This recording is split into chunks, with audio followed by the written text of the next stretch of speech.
Go ahead and double up on the health benefits by simply getting rid of this one food that could potentially be in your diet that is doing a lot of damage to your body. So take a look at this.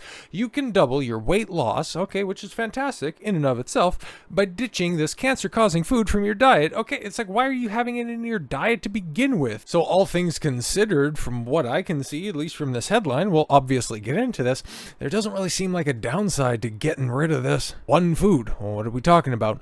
Looking to double down on weight loss, a new study suggests that eliminating one food group, can significantly enhance weight loss and lower cancer risk. Participants lost twice as much weight as when they adhered to a diet of minimally processed foods, MPFs, compared to one that include ultra-processed foods. Wow, imagine that, huh? So UPFs, billed as a ready-to-eat or heat, typically undergo several processing steps featuring additives and preservatives and contain high levels of sodium, refined sugars, and cholesterol spiking fats. Yeah, because here's the thing, man.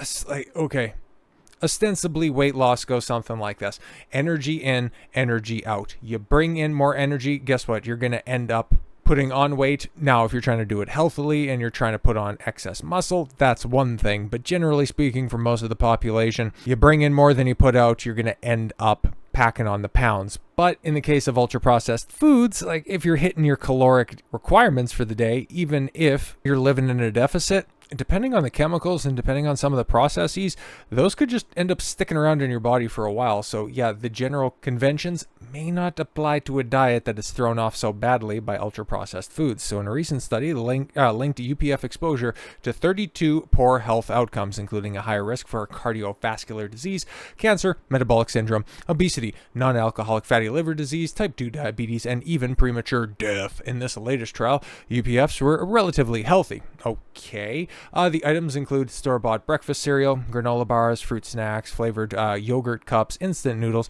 and ready-made lasagna. So stuff that you could probably rationalize your head around in order to say, it's not that bad for you. But factor everything else in, and yeah, they're pretty cancerous, obviously, right?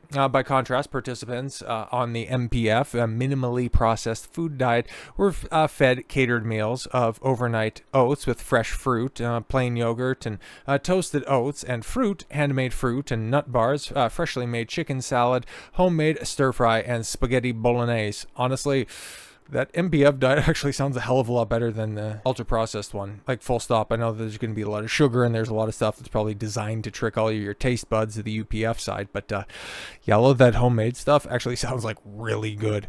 While processing levels differed wildly between the two diets, portions and nutrition content were similar. Okay, here we go. Researchers matched the diet for calories, sugar, fat, fiber, and micronutrients. Both aligned with dietary guidance from the UK government called the Eat Well Guide, the EWG.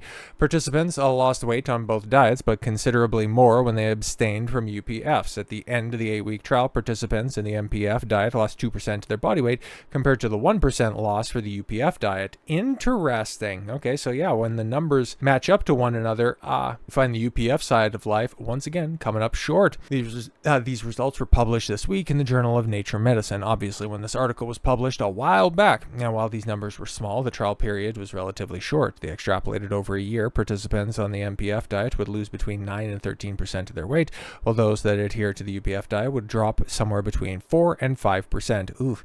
In addition, the more pounds were shed, the MPF diet also correlated to more fat loss, fewer cravings, and lower triglycerides.